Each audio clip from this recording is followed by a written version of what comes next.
Books can be a powerful guide as kids learn to navigate the world around them. The cute creatures and honorable heroes of the story stay with us even as we get older. Daniel Errico is a children's author and content creator who lives right here in Pittsburgh. So good to have you back. We talked to you last month on Pittsburgh Today Live, but we felt like there was more to tell of your story and certainly more books to talk about as well. So glad to have you here. Let's first talk about how you got into writing children's books, because this is quite a feat. Yeah. Oh, thank you. So I actually started in a completely different field. I was a mechanical engineer for a while, and then I worked at an investment bank brokerage firm. And I decided what I really wanted to do with my life was write for kids, so I quit all that and I started doing it full time. Wow, that's really cool. Okay, so tell us a little bit about the Bravest Knight. When you were here, I missed you last time, so I have a copy of this on my desk. So I'm looking forward to reading it to my son. So tell us a little bit about that book. Bravest Knight Who Ever Lived is about Sir Cedric going on an adventure and saving a prince and princess, and he defeats a dragon here that's on the cover there and also in the show. And at the end, he ends up with the prince instead of the princess. So it's a play on a lot of fairy tale tropes, with a little, twist at the end. And it was so cool to have Bobby Moynihan, who voices one of the characters, not in the book actually, but somebody that was created for the show on Hulu. Yeah, and he cracked me up the whole time. He did. He made us laugh a lot.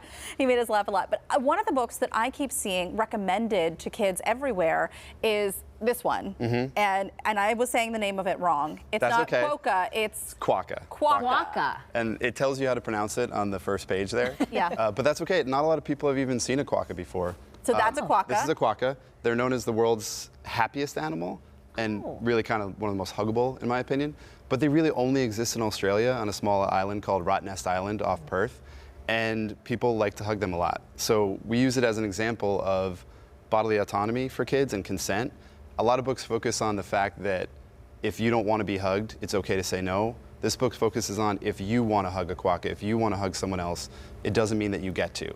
And so we have a psychologist in the back, Dr. Karen Rain, who talks about what enthusiastic consent really looks like. So this is really about teaching others, not only about bodily autonomy for them, but for other people, and respecting those boundaries. Exactly. And so when I go into schools, this is a little quokka.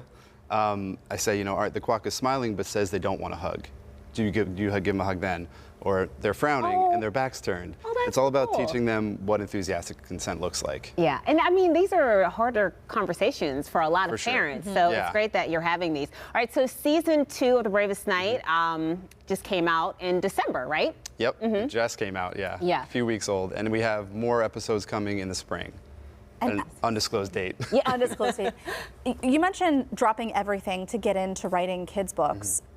Was there something, a driving force? Was there something that you did and you thought, there's something here? Yeah, I realized that it was something that was always in me that I wanted to do. I remember, being a child, looking at picture books myself and thinking how amazing it would be to create one day. But I was diagnosed with OCD when I was a kid, and I turned to kids media, kids books, kids shows for solace and strength in a lot of tough times, and I wanted to provide that for more kids.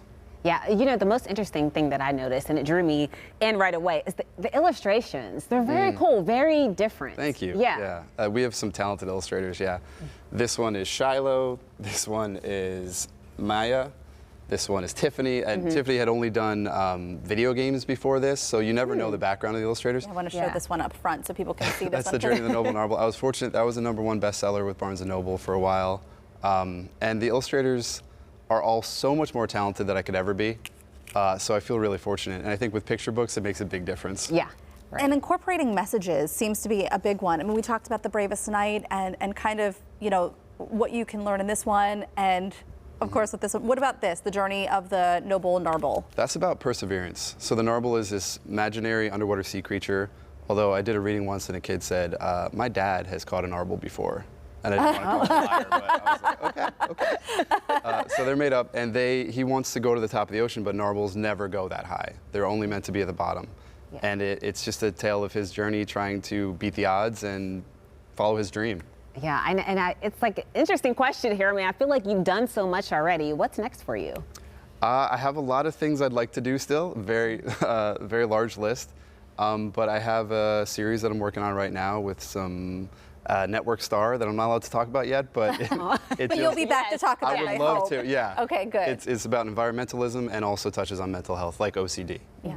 Really good topics, and I love that you're incorporating it into a way that kids can comprehend, understand, and move on with. Thank you so much for coming on today. Thank you so much. Yes, thank really you. Cool. And you can catch The Bravest Knight Season 2 on Hulu right now. And if you'd like to pick up Daniel's books or learn more about them by visiting our website, kdka.com/talkpittsburgh.